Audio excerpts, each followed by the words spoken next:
when we're in this back position here, normally, like you were before, we like working when the guy's on his elbows. Now, if he postures up, right, it's harder to do these type of traps now because you can't reach, right? So there's a few things you can do. One, choke, because now his hands are very far from his neck, right? So I can definitely jump into the choke.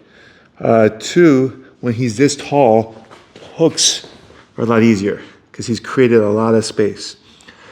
But let's just suppose that this guy's very quick and explosive, and I don't think I'm going to be able to get the choke or get the hooks before he stands up. And I really want to keep him on his fours. If that's the case, then we want to break him down, right? And we can do a lot of breakdowns. A simple one is a tight waist chop, which is going to be here. And that's all I want. You're not going to go all the way down. You're going to get broken down a little bit. I'm going to break you down again. And now boom. Right? So in wrestling, this is a big part for American wrestling because we have different rules than the freestyle, right? And in American wrestling, they don't stand you up if you're on your fours. Again, that's why it's very different rule sets. In freestyle wrestling, if I'm on the ground for 10 seconds and nothing happens, or 15 seconds, they'll stand you up. In folk style wrestling, the American wrestling, they don't stand you up ever. So you have to work your way up to your feet. So people adopt different bases, and they're always trying to get back up here. This is the most common way of getting up, the inside stand-up that we did the other day. So breaking people down is a big part of folk style wrestling, and this is like the first one everybody learns, right? And all we're doing with this tight waist chop, I'm gonna be somewhere here, here, here, anywhere is fine, but I'm basically gonna chop down, right? So inside the fold of the elbow where it wants to bend. My knee, if I'm here, that's fine, right? Tight waist, both ways. This, and when you're wrestling, like a classic wrestling match, your knee's usually behind, right? But for what we're doing, we're gonna be in front, and that's fine. The hip, the tight waist is important. I wanna pull, right? But the pull is not gonna be so much my arm, it's gonna be because I'm shifting my body weight, and the arm is just transferring this momentum to you. So I'm here, boom, right? Exactly. And that's all it's supposed to do. It broke you down a little bit.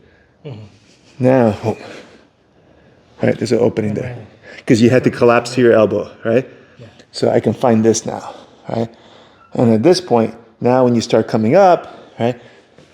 Now I've captured an arm. If I was able to pass it there, now I'm in a decent spot, right? So that's one breakdown, tight waist chop. And you're gonna, yeah, exactly. And then what you're looking for after you break, come under, capture. Okay. Right away. Yeah, right away. Because the quicker you respond, the better you're gonna do from here. Because you let me get all the way back up, you have to start over again. Yeah. But if you get here quick, now when I'm trying to get up, exactly. And when you have this, you try to put your shoulder and run it forward over my shoulder. Now you have me completely broken down, right? I'm on my hip, I'm not getting up from here. Now, it's a trickier position to fight from. Okay. Right? So that would be the ideal there. So not only did we break him down, that we got him from his hands to an elbow, but then we run him over, and then we dumped him to his hip. Because once I'm on the side of my hip, now it's going to be a problem to get back up. If I'm still here, you know, I can weasel my way back up. Once I get down to the hip, it becomes a lot trickier. And now your control is a lot better. So we go again. Boom. So let's say, okay, standing like this.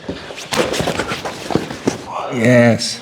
Get there quick. And even if I do get up here, yeah, exactly. With this race, I think it's easier to break you know this way. Yeah.